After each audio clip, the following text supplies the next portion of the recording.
A nossa aula de hoje é dedicada a entender um pouquinho mais o que a função de onda representa e como é que a gente vai manipulá-la. Uma coisa importante é que ela está ligada, portanto, a uma probabilidade em algum momento. Ela o seu quadrado é a densidade de probabilidade e isso está ligado à probabilidade. Por causa disso, nós precisamos fazer uma exigência sobre essa função de onda que eu vou tentar tornar clara aqui. Essa exigência tem a ver com o fato de que uma probabilidade nunca pode ser um número maior do que 1. Probabilidade de 1 significa 100%, tá certo? Eu não posso ter uma probabilidade maior do que 1. E isto vai ter um impacto sobre a função de onda que eu vou lhe mostrar agora. Isso vai implicar num procedimento que é chamado de normalização da função de onda. Isto é manipular a função de onda de modo que ela represente um processo físico que não implique em obtermos probabilidades maiores do que 1. É isso, simplesmente.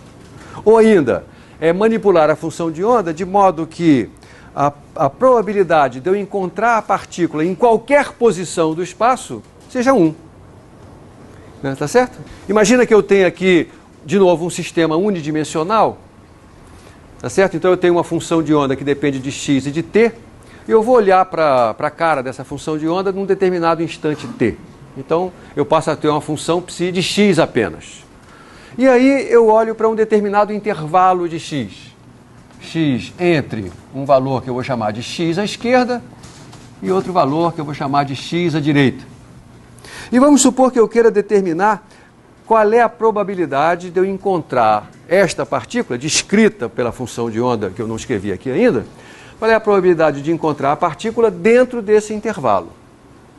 Ora, esse intervalo, eu posso particionar esse intervalo assim, de tal maneira que cada pedacinho desses envolva uma região de tamanho dx. E aí eu posso dizer assim, a probabilidade de eu encontrar a partícula nessa região aqui, eu posso chamar de P de xe vezes dx. Verdade? De encontrar nessa posição aqui, ou nessa região aqui, vai ser P do x associado àquela posição vezes dx. A probabilidade de encontrar em qualquer ponto no interior desse segmento é a soma dessas probabilidades. Porque encontrar num desses segmentos é um evento que exclui encontrar em outro. Tá certo? São eventos mutuamente exclusivos.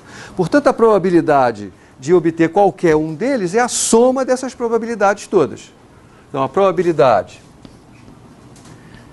de que uma medida da posição encontre essa partícula no intervalo fechado xe, xd, vai ser igual à soma,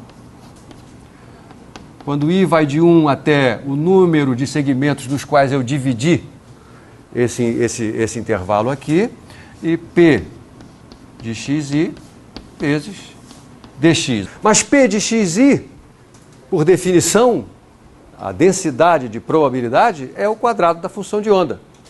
Então, isso aqui é a soma, quando i vai de 1 a n, de psi de xi módulo quadrado dx. A rigor, eu estou cometendo aqui eu estou fazendo uma certa aproximação, porque esse dx, na hora que eu calculo a probabilidade dessa maneira, eu estou subentendendo que a densidade de probabilidade dentro desse segmento é sempre a mesma. Isso não é verdade, né? A função de onda pode se modificar de modo que a densidade de probabilidade não seja exatamente a mesma em todos os pontos dentro do pequeno segmento de tamanho dx localizado perto de xe.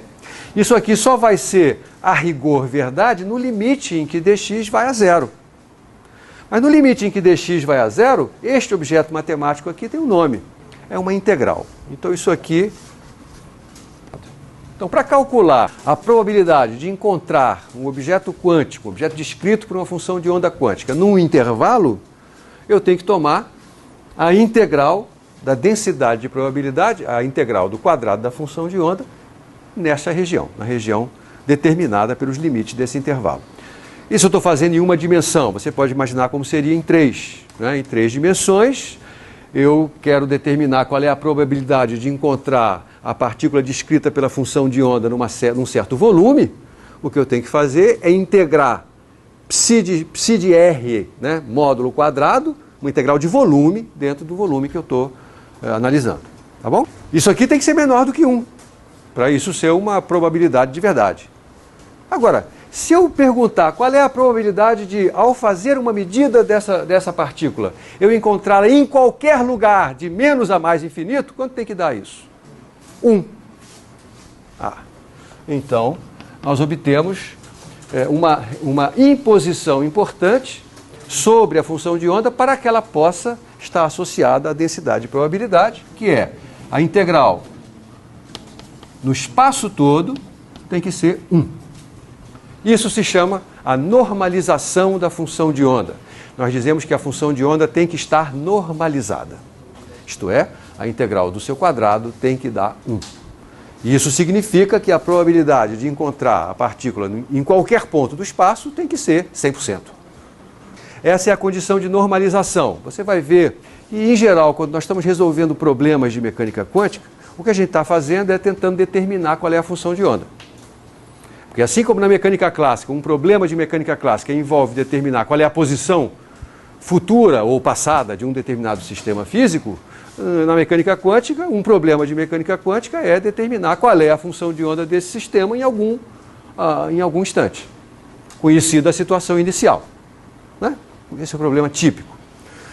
E, em geral, quando a gente faz isso, a gente primeiro obtém uma função de onda tentativa que não está normalizada ainda. Ela é uma determinada função matemática multiplicada, por exemplo, por uma constante. Essa constante tem que ser determinada impondo-se a normalização. Na resolução de um problema de mecânica quântica, muitas vezes o último passo é você impor a condição de normalização para obter o valor da constante que está faltando.